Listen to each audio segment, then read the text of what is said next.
రమణ స్మృతుల్లో ఓరుగంటి వెంకటకృష్ణయ్య గారి భగవాన్ స్మృతుల్ని చూద్దాము. మా కుటుంబం ఏదో ఓ విధంగా మతంతోనో, ఆధ్యాత్మిక చింతనతోనో గట్టి సంబంధం ఉన్న కుటుంబం. మా మేనత్త భర్త చివుకుల వెంకట శాస్త్రి గారు రమణ గీతలో భగవాన్ని ప్రశ్నించిన వారిలో ఒకరు. చిన్నతనంలోనే వారింట్లో రమణ గీత, రమణ చరిత్ర చదవడము, భగవాన్ ఫోటో చూడడము అయ్యింది. నా బిఎల్ చదువు కాలంలో మద్రాసులో కాంగ్రెస్ జరుగుతూ ఉంటే ఎస్ దొరస్వామి అయ్యర్ గారి ఇంటి హాల్లో నాయన గారిని అంటే కావ్య గణపతి శాస్త్రి గారిని చూశాను. గాంధీ ఆశ్రమం నుండి వచ్చిన చతుర్వేదుల కృష్ణ గారితో వారు మాట్లాడుతున్నారు. కృష్ణ గారు అబ్దికాలు నిష్ప్రయోజనమని తాను పెట్టడం లేదని వాదిస్తున్నారు. దానికి నాయన గారు శాస్త్ర ప్రమాణం చూపిస్తూ గట్టిగా చివాట్లు పెడుతున్నారు. ఆయన గారి ఆకారము, శాస్త్రవచనాన్ని ఆయన రూఢి చేసి చెప్పే విధానం చూసి బాగానే ఇంప్రెస్ అయ్యాను. ఆయన అసాధారణమైన వ్యక్తి అనిపించింది. కృష్ణ ఏమైనా అసలు వీలు ఉండవద్దా? గాంధీ ఆశ్రమంలో తద్దినం పెట్టాలంటే బ్రాహ్మణులు ఎవరు దొరుకుతారు అని అడిగారు. నువ్వే గట్టిగా శ్రాద్ధం పెట్టదలుచుకుంటే బ్రాహ్మణుడు దొరికి తీరుతాడు. అంతా శ్రద్ధలోనే ఉందన్నారు నాయనగారు. రేపే మా తల్లి శ్రాద్ధము, నేను పెడతానన్నా నాకు సిద్ధంగా భోక్తలెవరున్నారు? లేకేమి నేనొకడిని, రెండో వారు నాయన చుట్టూ చూశారు. ఓ 20 మంది ఉన్నారు అక్కడ. ఓ మూల కూర్చున్న నన్ను చూపించి, ఆ అబ్బాయి రెండో బ్రాహ్మణుడు అన్నారు. నేను బ్రాహ్మణ్ణి అని కూడా తెలియదు కదా ఆయనకి. నాకు చిత్రం వేసింది. మూడో అతను అగ్ని అంటే అగ్ని శాస్త్రుల వారు, నేను ముగ్గురము అగ్నులం అన్నమాట. నన్ను వారితోనూ అగ్నితోనూ కలపడం నాకు గర్వం కాదా? మన్నాడు తద్దినంలో నాయనగారే మంత్రాలు చదివారు. అవి వింటూ ఉంటేనే గొప్పగా అనిపించింది నాకు. ఏదో చెప్పలేని ఒక గొప్ప సంచలనం కలిగి సాయంత్రం వరకు నాలో అలానే ఉంది. కొద్ది రోజుల్లోనే పెద్దల్లో ఒకరు నాయనగారిని నెల్లూరు పిలిపించారు ఉపన్యాసాలకై. నేను కలుసుకున్నప్పుడు ఆయన మాట్లాడుతూనే నా కళ్ళల్లోకి చూస్తూ ఉండిపోయారు. నేను ఆయన కళ్ళల్లోకి చూసి ఆ వేడి ఇంకా చూడలేక కళ్ళు తిప్పుకున్నాను. ఆ సంచలనంతో నాకు రాత్రంతా నిద్రలేదు. ఎర్రటి కళ్ళతో మన్నాడు ఆయన ఎదుటపడి చెప్పాను. రాత్రి నేను బాధపడ్డానని. నువ్వెంత వాడివో పరిశీలించాను అన్నారు. ఏం పరిశీలనో? నేను చాలా బాధపడ్డాను. నా ఉద్దేశం అది కాదుగా. అయినా నేను తలుచుకుంటే నీకు పిచ్చెక్కించలేనా అన్నారు. వారు అంతటి వారని నాకే సందేహమూ లేదు. ఆయన ఆకారమే చూపేది. ఆయన ఎవరో మహాపురుషుడని, ఆయన ఎవరో తెలియని వారికి కూడా ఇట్టే తెలిసిపోయేది. కొట్టవచ్చే పెద్ద నుదురు, తేజోవంతమైన పెద్ద కళ్ళు, ఆయన గడ్డం తీరు అంతా ఒక ప్రాచీన హీబ్రూ ప్రవక్తగా ఉండేవారు. కంఠం మాత్రం కొంచెం పీల కంఠము. ఈయనే ఇంత వాడైతే ఈయన గురువు ఎంతవారో అనుకున్నాను. మొదటిసారి అరుణాచలము 1929లో వచ్చినప్పుడు వెంకటరామరెడ్డి గారు, నేను ఊళ్ళో భోజనం చేసి ఆశ్రమానికి వెళ్ళాము. అప్పుడు హాలు, తల్లి సమాధిపై ఆ పాక, భోజనశాల అంతే ఉండేవి. భగవాను భోజనం చేసి లేస్తున్నారు. మమ్మల్ని చూడగానే కన్నులు చిన్నవి చేసి అదో చిత్రమైన చూపు చూశారు. భోజనం చేశారా అని అడిగారు. ఊళ్ళో భోజనం చేశామని చెప్పాను. ఇక్కడే భోజనం చేసి ఉండవచ్చే అన్నారు. 2 రోజులున్నాను. చాలా కాలం వరకు ఆయన ఒక మహాత్ముడనే దృష్టితోనే ఉండేవాణ్ణి. ఆ రోజుల్లో చాలా వరకు ఆయనే వంట. ఆయన వెంటే ఉండేవాళ్ళమందరము. చారు అన్నమే రాత్రులు ఆశ్రమంలో ఉండేది. వెళ్ళేటప్పుడు అడిగాను స్వామిని, భగవాన్ నాకేమన్నా మంచి మార్గం చూపించండి అని. ఇప్పుడేం చేస్తున్నారు? మనసు పొంగినప్పుడు త్యాగయ్య కీర్తనలు పాడుకుంటాను. గాయత్రీ జపం చేస్తాను. సరే, అలాగే గాయత్రీ జపం చేసుకోండి, ప్రాణాయామం చేయండి అని నేను వెళ్తూ ఉండగా నా వెనకే అద్వైత దృష్టి మానకండి అన్నారు. ఆ మాటలు నాకు అర్థం కాలేదప్పుడు. మళ్ళీ రమణాశ్రమానికి వెళ్ళే లోపల ఆ 1.5 సంవత్సరంలో 5-6 సార్లు అరవిందాశ్రమానికి వెళ్ళాను. కాశీకి వెళ్ళి ఓ నెల ఉన్నాను. మళ్ళీ 5 నెలలు పుదుచ్చేరిలో గడిపాను. కానీ పుదుచ్చేరి సముద్ర తీరాన్నైనా గంగా తీరాన్నైనా భగవాన్ తీక్షణమైన చూపు కళ్లకు పొడకట్టుతోనే ఉండేది. ఇతర చోట్ల నీ శరీరము దుర్బలము, యోగానికి తగవు అన్నారు. భగవాను నా యోగ్యతను అడగలేదు, నా చంచలాన్ని దండించలేదు. కానీ నా మట్టుకు నేను చూసుకుంటే భగవాన్ ముందు నిలబడ్డానికి మాత్రం నాలో ఏ యోగ్యతలున్నాయి? లేకపోతేనేమి, నా భగవాను రాముడంతటి వాడు. ఒకమారు ప్రసన్నుడైతే చాలు, నీ వాణ్ణని యాచిస్తే చాలు, ధనవాన్ని చేసేసుకుంటారు. 1930లో రెండోసారి వచ్చాను రమణాశ్రమానికి. ఆసారి ఓ నెల ఉండి వెళ్ళిపోయాను. తెల్లవారుజామున లేచి పాలీతీర్థం బావి దగ్గర స్నానం చేసి కుంపటి పైన నైవేద్యం వండి భగవాన్ అమ్మగారి సమాధిపై లింగానికి పూజ చేసేవాడిని. చిన్నస్వామి అంటే భగవాన్ గారి తమ్ముడు మంత్రాలు చదివేవారు. భగవాను రోజంతా మా ప్రక్కనే నేల మీద కూర్చునేవారు. మాలో ఒకరిగాను తాను తయారు చేసిన గరిటెలు, కమండలాలు మొదలైనవి మాకు చూపిస్తూ ఉండేవారు. కబుర్లు చెప్తూ ఉండేవారు. అప్పుడు వేదాంతం ప్రశ్నలు అడిగేవారు ఎవరూ లేరు. సాయంత్రము బావి దగ్గర కొయ్య మంచం మీద కూర్చుని భగవాన్ మౌనంగా అరుణాచలం శిఖరాన్ని చూస్తూ ఉండేవారు. చుట్టూ కూర్చునేవాళ్ళం మేము. చీకట్లు దట్టమైన కొద్దీ భగవాన్ తేజస్సు హెచ్చేది. అలివేలమ్మ తిరుప్పగ్గళ్ళు పాడేది. ఆ నిశ్శబ్దం చాలా గంభీరము. రాత్రి భోజనానంతరము కోష్టి ప్రారంభమయ్యేది. భగవాను వేదాంతం కథలు, కబుర్లు చెప్పేవారు, పరిహాసాలు చేసేవారు, నవ్వించేవారు. అప్పుడు మన భగవానే. రాత్రి ఎంత పొద్దుపోతుందో ఎవ్వరికీ తెలిసేది కాదు. చివరికి మాధవుడు స్వామి వెనుక నిలబడి వారికి తెలియకుండా మూగ సైజలతో మమ్మల్ని వెళ్ళిపోండి, నిద్రపోండి అని ప్రార్థించేదాకా మేమందరం అక్కడే ఉండేవాళ్ళము. 1930లో మళ్ళీ వచ్చాను రమణాశ్రమానికి. ఆ రోజుల్లోనే నరసింహ అయ్యర్ గారు భగవాన్ జీవిత చరిత్ర రాయడానికని భగవాన్ నుండి, భక్తుల నుండి విషయాలను పోగు చేస్తున్నారు. ఆయన దగ్గర రాతప్రతి రఫ్గా తయారైంది ఒకటి ఉంది. దాన్ని చదివాను. చదవగానే అలాంటిది తెలుగులో రాస్తే బాగుంటుంది అనిపించింది.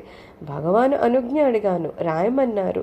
ఆయన ఇంగ్లీషుని ఆధారం చేసుకొని తెలుగులో రాసి సిద్ధం చేసేసాను ఆ నెల రోజుల్లోనే. తర్వాత వీలైనప్పుడల్లా, కోర్టుకు సెలవులు ఇచ్చినప్పుడల్లా రమణాశ్రమానికి వచ్చేవాడిని. ఆశ్రమానికి దగ్గరగా పరిచితుడిని అయ్యాను. భగవాన్తో సహా అందరూ కిష్టయ్య వచ్చాడని సంతోషంతో ఆహ్వానించేవారు. ఆ కాలంలో భగవాను మాతో చాలా స్వేచ్ఛగా, మాలో ఒకరుగా ఉండేవారు. ఆయన ఏదన్నా రుబ్బడమో, నూరడమో ముగుస్తోంది అనగా చుట్టూ చేరిపోయేవాళ్ళము. ఆయన చేత్తో అందరికీ రుచికి తల కాస్త పంచుతారు. అదే ప్రసాదం క్రింద తీసుకుంటాము. నేనెప్పుడు ఆయనతో వేదాంతం మాట్లాడలేదు, ఏ సందేహాలు అడగలేదు, ఈ సృష్టి పుట్టు పూర్వోత్తరాలు తెలుసుకోవాలని ప్రయత్నించలేదు. ఆయనతో నాకు వ్యక్తిగత మానసిక బంధము. కానీ ఇతరులు ఆయన ప్రశ్నించినప్పుడు వాళ్ళకి ఆయన చెప్పే జవాబుల్ని జాగ్రత్తగా వినేవాడిని. ఆయన ముందు నేను ఎప్పుడూ పాడలేదు. ఎన్నాళ్ళున్నా, ఎంత ప్రయత్నించినా నా గొంతు పెగిలేది కాదు. ప్రతివారు పాడేవారు. గొప్ప పాఠకులు, స్వరం అంటే ఏమీ తెలియని వాళ్ళు. కానీ నాకు పాటని నిరాకరించినట్లయింది. అదొక్కటే, తక్కిందంతా స్వేచ్ఛ నాకు ఆయన దగ్గర ఉండేది. నేను ఆశ్రమంలో పనులు చేసేవాడిని, సరదాకి నీళ్లు చేదడము, పువ్వులు కోయడము. కానీ భగవాన్ ఎదుటి కాదు, ఆయనతో కలిసి పనులు చేయనిచ్చేవారు కారు. నేను లేని సమయంలో మా అమ్మ ఆశ్రమానికి వెళ్తే ఆమె ఎవరో తెలుసుకోకముందే భగవాను, కిష్టయ్య అమ్మ వచ్చింది, మాధవ ఫలహారం పెట్టు అన్నారట. ఆ మాట తీసుకొచ్చి మా అమ్మ చెప్తే ఎంతగా కరిగిపోయిందో మనసు నాకు. భగవాన్తోనే కబుర్లు, ఆయనతోనే భోజనం, ఆయన హాల్లో ఆయనతోనే నిద్ర, ఇలా గడిచేది కాలమంతాను. మొదటి నుండి నాకు ఆయన గొప్ప వ్యక్తని భావము. కానీ దేవుడి అవతారము అని వంటివి ఏమీ ఉండేది కాదు. మనం బాగుపడ్డాము, వీరి చేతుల్లో ఉంది. ఈయన పైన ఆధారపడవచ్చు అనే విశ్వాసము, ఆయనతో స్నేహము, ఆయన ఎడల ప్రేమ నన్ను ప్రత్యేకమైన శ్రద్ధతో చూసి కట్టేసుకున్నారు ఆయన. తండ్రి పైన ఉండే ప్రేమ నాది. ఏ కష్టమైనా ఆయనతో చెప్పుకోవచ్చును, ఆయన తీరుస్తారు. కష్టం వస్తే రమణ అనుకుంటే సరి. కలలో భగవాను ఆయన చెయ్యో కనపడి ఆ బాధని తుడిచేసినట్లు అనిపించేది. అంతే, బయటిది కానీ, మనసుది కానీ, ఒంటిది కానీ బాధ అనేది తీరిపోయేది. ఆయన రుబ్బుతూ ఉండగా ఓసారి కూరలను తరుగుతూ ఉండగా ఓసారి నేను రుబ్బుతానని తరుగుతానని కూర్చున్నాను. 3 సార్లు కత్తి తీసుకున్నాను తరగాలని. వద్దన్నారు భగవాను 3 సార్లును. చివరికి ఇంటి దగ్గర తరుగుతావా అని అడిగారు. నాకు తరగవలసిన పని లేదు, అయితే ఇక్కడ మాత్రం ఎందుకు, ఇక్కడ ఇంటి దగ్గర మళ్ళీ ఉండు అన్నారు. వారికి నా మీద ఎంత శ్రద్ధో. ఆశ్రమంలో నాకు మా ఇంటి దగ్గర మళ్ళీనే సుఖంగా ఉండాలని వారి ఉద్దేశం. పడుకుంటే తల కింద ఏముందో, సుఖంగా నిద్ర పడుతుందో లేదో అని జాగ్రత్త పడతారు. ఓ రాత్రి నిద్రలో లేచాను. కారణం తెలియలేదు. భగవాన్ మేల్కొనే ఉన్నారేమో. ఏం లేదు, పడుకో పడుకో అన్నారు. ఆ కంఠం సరిగ్గా జడుసుకొని లేచిన చిన్న పిల్లవాడిని ప్రేమగల తండ్రి ఆదరించినట్లే ఉంది. ఓసారి మాధవ స్వామి తమిళంలో భగవాన్ పైన పాటలను పాడుతున్నారు. పాడుతూ మధ్యన కిష్టయ్య పాడడేం అన్నారు. ఏం ఇన్నాళ్ళు నువ్వు పాడుతున్నావు చాలదా, ఏమొచ్చింది నీకు, ఏది పాడు అన్నారు భగవాన్. అటు తర్వాత అతని పాటలో అన్ని తప్పులే. భగవాన్ దిద్దుతున్నారు. ఇన్నేళ్ళు పాడి నువ్వు నేర్చుకున్నదేది, కిష్టయ్య పాడకపోతేనేమి, నువ్వు పాడు, అతను భావం తెలుసుకుంటాడు అన్నారు. ఎక్కడికక్కడ శిష్యుల అహాన్ని అంచేసేవారన్నమాట. ఓ పౌర్ణమి రాత్రి కొంతమంది భక్తులు గిరి ప్రేక్షణానికి బయలుదేరుతున్నారు. దేవరాజు మొదలయ్యారు నన్ను రమ్మనమని అడిగారు. నాకు ఆస్మా, రానన్నాను. కొంతసేపటికి వాళ్ళు బయలుదేరుతూ భగవాన్ని సెలవడగడానికని వచ్చారు. వాళ్ళల్లో డాక్టర్ కృష్ణమూర్తి గారు కూడా ఉన్నారు. ఆయనకి నాకన్నా ఎక్కువ ఆస్మా. ఆయన వెళ్ళగా లేనిది నేనెందుకు వెళ్ళకూడదు అనిపించింది. నేను భగవాన్ అనుజ్ఞను అడిగాను. దేవరాజ నన్ను అడిగారు భగవాన్ ముందే, ఇందాక రానన్నావే అని. కారణం చెప్పాను. డాక్టర్ని చూసి మార్చుకున్నానని. భగవాన్ అడిగారు ఎప్పటికొస్తారు అని. 2-3 గంటల సేపు పడుతుంది అన్నారు వాళ్ళు. ఆ నెమ్మదిగా వెళ్ళండి, రాత్రి 2 గంటలకి అంటే 5-6 గంటలకి రండి. ఏదైనా నెమ్మదిగా చేస్తే శ్రమ ఉండదు. తీరుబడిగా చేశామా కొండనైనా ఎక్కవచ్చును, శ్రమ తెలీదు అన్నారు. మేము తిరిగి వచ్చేటప్పటికి మేము అనుకోకుండానే సరిగ్గా రాత్రి 2 గంటలైంది. రాగానే భగవాను కిష్టయ్యకి శ్రమగా లేదు కదా అన్నారు. ఆ కంఠధ్వనిలో తను అంతసేపు నన్ను కనిపెట్టి శ్రమ కలగకుండా చూస్తున్నాను అని వినపడింది. రాత్రులు ఎందుకో భగవాన్ ఆ రోజుల్లో టార్చ్ వేసుకుని ఒంటరిగా ఆశ్రమం చుట్టూ తిరిగేవారు. ఆశ్రమానికి అవతలగా లైట్ వేసి పరీక్షిస్తూ, అదంతా మరి భక్తుల రక్షణకేమో. గుడి కడుతున్నప్పుడు రాత్రులు టార్చ్ వేసి ఆ కడుతున్న గోడల్ని పరిశీలించేవారు. భోజనమైన తర్వాత తీరుబడిగా కూర్చొని ఎన్నో కథలు కబుర్లు చెప్పేవారు. మేం పక్కలు పరుచుకొని పడుకున్న తర్వాత కూడా చెప్తూనే ఉండేవారు. ఒకసారి వచ్చినప్పుడు నేను అడిగాను, గాయత్రి చేయమన్నారే నన్ను, ఆ మంత్రం చాలా పొడుగ్గా ఉంది, పైగా అర్థం తెలుసుకోవాలట అన్నాను. నిన్నెవరు అవన్నీ చూడమన్నారు, ఆ మంత్రం జపించేవాడు ఎవరో వాణ్ణి చూడమన్నాను అన్నారు భగవాను. ఒక ఆమె నారాయణ పటం తన ముందు పెట్టుకొని జపం చేసేది. ఆమె భగవాన్ని అడిగింది తాను చేసేది సరిగ్గా ఉందా అని. రూపం లేకపోతే ధ్యానం ఎలా కుదురుతుంది అన్నారు భగవాన్. సాధారణంగా అందరి అభిప్రాయం ఏంటంటే నేనెవరు అనే ఆత్మవిచారణ ఒక్కటే భగవాన్ బోధించింది అని. ఎవరి అధికారాన్ని, ఎవరి పరిస్థితిని బట్టి వారికి భగవాన్ సాధనని అనుగ్రహించేవారు. ఒకసారి 1939లో కావున భగవాన్తో అన్నాను, స్వామి నా మనస్సు ప్రణవం వైపు లాగుతోంది అని. చేసుకో చేసుకో, ప్రణవం అంటే ఏంటి, సర్వం అదే, నువ్వే తెలుసుకుంటావులే. ఇంకోసారి అడిగాను, వృత్తి మూలంగా చూడమన్నారు. వృత్తి స్ఫురణ లేకుండా ఎలా పోతుంది అని. చేసి చూడు అన్నారు. ఒకప్పుడు ఆశ్రమంలో మనస్సుకు శాంతి లేక మా స్నేహితుల దగ్గరికి కోలారు వెళ్ళాను. రాత్రి 9:30కి స్వామి సెలవు తీసుకొని బలరామరెడ్డికి తప్ప నేను వెళ్ళిన సంగతి ఎవరికీ తెలియదు.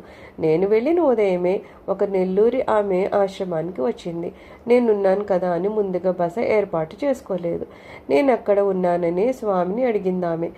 అడుగో అన్నారు స్వామి. ఎక్కడ అంది. మళ్ళీ భగవాను ఆడేం అని వేలుతో చూపించారు. ఆమెకి భయంతో కాళ్ళు వణికాయి. ఇదేమిటా అని. కోలారు వెళ్ళాడు కదా అన్నాడు బలరాం. అప్పుడు భగవాను అవునవును కోలారు వెళ్ళాడు కదా అన్నారు. ఆ సంగతి ఆమె నాకు కోలారుకు ఉత్తరం రాసింది. ఆ శాంతిగా ఉండడం వలన కోలారు వచ్చానని ఆమెకి రాశాను. ఆ ఉత్తరము ఆమె భగవాన్కి చూపించింది. ఎక్కడ ఉంటేనేమి, బిడ్డవలే ఉంటే ఆ శాంతి ఉండదు, రమ్మని రాయి అన్నారట భగవాను. ఆ రాత్రే నా కల్లో కనపడి భగవాను ఆ మాటలే చెప్పారు. అన్నాడు. ఆమె ఉత్తరము వచ్చింది. ఆశ్రమానికి వచ్చేసాను. ఆ శాంతి కూడా పోయింది. ఒక రాత్రి హాల్లో ఒక ఒకరిద్దరే ఉన్నారు. మాధవుడు భగవాన్ కాళ్ళకు మందు రుద్దుతూ ఉన్నాడు. ఒకనాడు ఒక కాకినాడ ఆయన ముందుకు వచ్చి, భగవాన్కు నేను సేవ చేసుకుంటాను అన్నాడు. భగవాన్ ఊరుకున్నారు. ఆయన వదలలేదు. కాళ్ళకి తాను మందు రాస్తానని ముందుకొచ్చాడు. కాకినాడలో భగవాన్ చిత్రపటానికి పూజ నిత్యం చేసుకుంటాను అని మరలా ప్రారంభించాడు. తటాలన భగవాన్ లేచి ఉరుము వంటి పెద్ద గొంతుకుతో, అక్కడే అన్ని సేవలు చేసుకోకపోయావా, ఇక్కడికి ఎందుకు వచ్చావు అన్నారు. ఆయన హడిలిపోయి మళ్ళీ మాట్లాడలేదు. భగవాన్ దృష్టి మనో అంతరాళంలోకి పోతుంది. ఒక్కొక్కప్పుడు కఠినంగా అరిచేవారు. భక్తిలోనైనా సరే ఏ మాత్రము హద్దు మీరిన. ఒకసారి ఒక ఆయన భగవాన్తో కొండ మీదకి బయలుదేరారు. భగవాన్తో ఉన్న పరిచారకులు, వీల్లేదు, వెంట రావద్దు, కిందికి వెళ్ళిపోండి అన్నారు. ఆయన మొండి పట్టుపట్టి ఎండలో అక్కడే ఆ కొండరాయి పైన కూర్చున్నారు. భగవాన్ కొండపైకి వెళ్ళి తిరిగి వచ్చేదాకా అలానే కూర్చుని భగవాన్తో కిందికి వచ్చారు. భగవాన్ ఏమీ మాట్లాడలేదు. సాయంత్రము ఓ ఉడత అటు ఇటు తిరుగుతోంది అరుస్తూ.